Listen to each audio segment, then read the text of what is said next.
Hey guys, sorry I can't be there today, but I do want to just kind of make sure that we are kind of still hammering home this macroeconomics idea. And what we're talking about when we talk about macroeconomics is and why we're hammering it the way we are, is we're starting a project tomorrow. You guys will get your beginning part of the project and we'll get going on that. But it's really important that we have some background knowledge before we do that. So what we're going to be talking about today is we're going to be talking about the major indicators of our macroeconomics system. All right, so we're going to go through things like macroeconomics, gross domestic product again, consumer price index, unemployment, standard of living, tools, and goals. And when we do all of that, we're doing this just to kind of basically get ourselves familiar with these things. All right, so macroeconomics, all right, your first box on your note sheet today is dealing with the economy as a whole, and that's what you guys can really just kind of put in there is it's dealing with the economy as a whole. All right, what we see with macroeconomics is we're dealing with large things. We're not dealing small things. We're not dealing with your decision or my decision. We're dealing with decisions made in the entire economy. All right, so no longer are we dealing with the individual. Instead, we're dealing with the economy as a whole, which means 300 million people and what they're doing in the United States is what makes up our macroeconomic policy. So what we see with this is we see this as a tool that we can use to really kind of hammer home this idea of what is important and what is not important for big picture items. All right. So we're going to take a look at some of our major indicators. This is not a note. All right. And when we see this is we're going to look at things that influence our prices, influence our interest rates, and influence our business practices.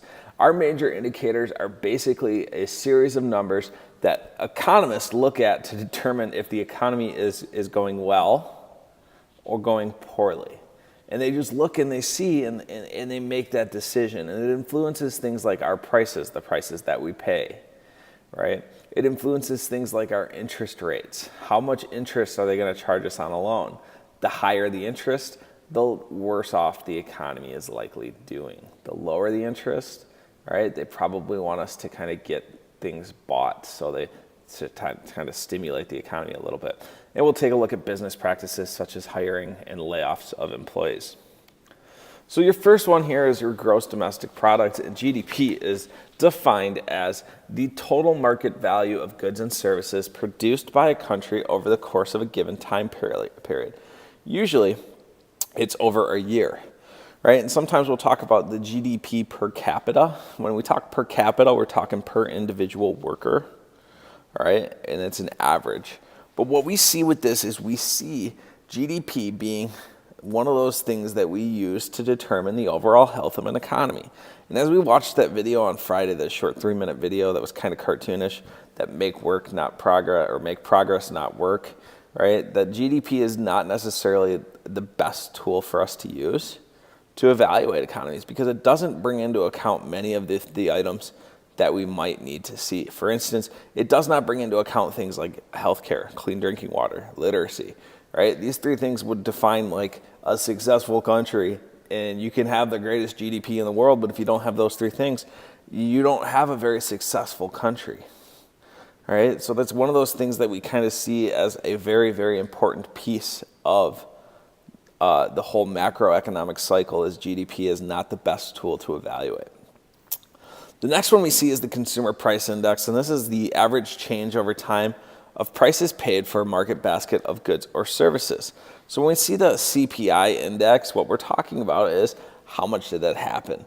So one of the things that we really see this with is Thanksgiving. Every year around Thanksgiving, they put out a new CPI of basically a Thanksgiving goods basket, right? And it's a list of all of the items that go into a Thanksgiving basket or typical Thanksgiving dinner, and they evaluate that over the course of like the last 50 years. How much has the price increased for these different things? And it gives you the opportunity to really kind of focus and see how this is all working and the things that are going on with it. So it's really essential that we are doing this and paying attention to this as we see, because it's an important part of knowing. It's a true measure of whether or not our economy is inflated or not. The next number we're going to take a look at is we're going to take a look at unemployment. All right. The unemployment is the number of people looking for work out of the whole working public. That's all it really is. It's a percentage of people in our total population that are currently looking for work. All right? If you're not looking, if you've lost hope, or if you're a student, you don't count. And that's an important thing. Should students count? Can students be productive workers in society and still go to school? And that's an important question that I can't answer, but it's one of the reasons we don't count them is because we don't view them that way. All right, so I mean, could you work a job and be part of our GDP and still go to school? What do you think about that? That's an interesting question. Anyways, unemployment over the last few years has been steadily declining, and there's been a big debate between Democrats and Republicans about the reasons why unemployment's declining. Democrats will tell you the economy is getting better, where Republicans will say the economy is not really improving, but people are losing hope and giving up. So they're dropping the rate one of two ways. We're either dropping the rate by people getting jobs, or we're dropping the rate by people losing hope.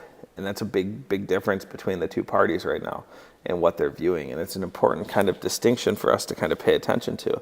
Because, one thing that is always evident in our news, in our society, and even in our unemployment numbers is the idea that there's a bias to it and that you can shape those numbers to mean what you want them to mean and nothing else. And it's important that we realize that that is an option.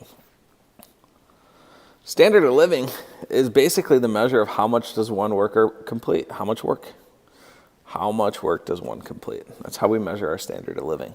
We measure it by understanding, like, if a worker is producing and can complete X amount of dollars, then we have a decent standard of living. Right? It's not our GDP per capita, but it's kind of really more focused on our output of a good or service. And it's really kind of what we see taking shape when we see this and how we view this as a whole. And it's really important that we take note of that as we start to kind of pay attention as what is the standard of living. I know the federal government sets a poverty line at around $17,000 for a family of four, which is, insanely low. But what we see is there's a standard of living to be had, apparently, at that number. And it's what the government does. And it just kind of, standard of living is one of those things. If our standard of living is very high, we're also viewed as a successful company or a country, or we have a successful economy. But if it's really low, we might not. When you think about things around the world, is like, we think about the United States and we're like, oh, we're super successful. And then we look at, like, where there are people making pennies a day in Asia selling our Nikes, right? The standard of living there is much lower. Their economy is not viewed as strong. So it's kind of one of those things that it's kind of like food for thought. Start thinking about what's the standard of living, right? So there are two tools of macroeconomics, and we've talked about both of these pretty in depth. Fiscal policy, which is controlled by Congress, as you guys know. Spending and budgets for different departments is how they control our economy. And then we have monetary policy, which is controlled by the Federal Reserve, who works closely with the Department of Treasury. All right, but the Federal Reserve is not part of the United States government. And what they do is they're the ones that basically pull the strings. They're the puppet master of the economy in a way. They allow us to, have low interest rates. They allow us to have high interest rates. They allow hiring and expansion and all these other things, that you may see as an important part of our whole economy. And it's important that we notice and see that.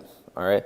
So those are our two tools. Now, they use these tools to maintain three goals of our economy. So the goals of macroeconomics is we want to achieve full employment. Now, that may not be 0%, right? You may still have some, but we want to be under 3% mostly with our unemployment rate. And we consider that full employment. We want to maintain price stability. We don't want to see the consumer price index or the standard of living change too drastically over short periods of time. What we'd rather see is stable prices with a slow increase, all right, which tells us good inflation, not bad inflation, which is a whole different story, right? And then we want to demonstrate good economic growth, and that's really kind of a hard thing to put a pen on and think of what is there and how it works.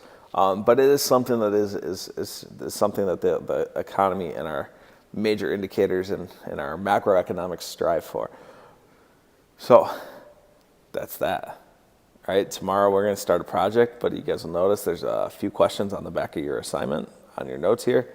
And then once you're done, I will have another paper for you to work on. It's a little bit of a reading comprehension with some questions and some opinions, and I'd like to know where you guys fall. All right, have a wonderful, wonderful day. Again, if you guys want your grades, come see me after school.